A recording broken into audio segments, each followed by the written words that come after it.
இனிய தமிழ் அமுது நேயர்களே, அனைவருக்கும் இனிய மதிய வணக்கங்கள். இன்றைக்கு ஸ்ரீமத் பாகவத்தினுடைய இறுதி பகுதிக்கு வந்துவிட்டோம். இதனுடைய முதல் கதை பரீட்சித் மோட்சம்.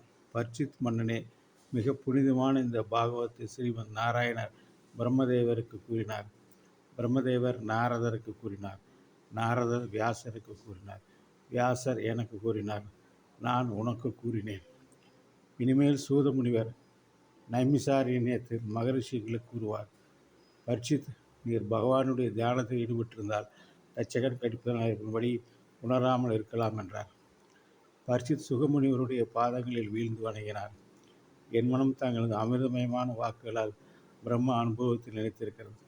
நான் தச்சகனை கண்டோ என் மரணத்தை கண்டோ பயப்படவில்லை. என் மனதை நாராயணர் பாதங்களில் நிலைநிறுத்தி என் உயிரை விடுகிறேன். எனக்கு அனுமதி வழங்குவீராக என்று கேட்டார்.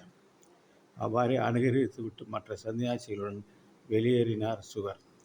தட்சகன் பிராமண வேஷம் தரித்து வந்தான். வழியில் காசியபன் என்ற மாந்திரிகன் விஷத்தால் இருந்தவரை உயிர்ப்பித்து பரிசுகளை பெற வந்து கொண்டிருந்தான். அவனுக்கு பணம் கொடுத்து மனதை மாற்றி திருப்பி அனுப்பினார் தட்சகன். பிறகு வந்து பரீட்சித்தை தீண்டினான். மனதை பகவான் நிறுத்தி இந்த பரீட்சித்தின் உடல் இந்த விஷத்தால் எரிந்து சாம்பலானது. பரீட்சித் மோட்சத்தை அடைந்தார். பரீட்சித்தின் மகன் ஜனமேஜயன் தந்தையின் மரணத்துக்கு பிரதி செய்ய நினைத்து ஒரு சர்ப்பயாகம் செய்தான். ரிக்குகள் மந்திரம் சொல்ல சில பாம்புகள் அக்னி குண்டத்தில் வந்து விழுந்து மடிந்தன.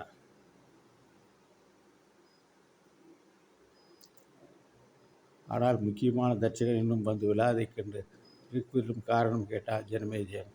தட்சகன் இந்திரனை சரணடைந்திருப்பால் வரவில்லை என்று அவர்கள் கூறினார். அப்படியானால் இந்திரனும் சேர்ந்து வரவில்லை என்று ஜனமேஜயன் கூடி ரித்துக்களும் அப்படியே மந்திரம் கூறினார். இந்திரனை நிலைவேற்றி இழுத்தது மந்திர பிரபாவம். அப்போது பிரகஸ்பதி பகவான் வந்து மரணம் வினைப்பையினால் ஏற்பட்டு சமாதானப்படுத்தி சர்ப்பயாகத்தை நிறுத்தினார். நன்றி, வணக்கம்.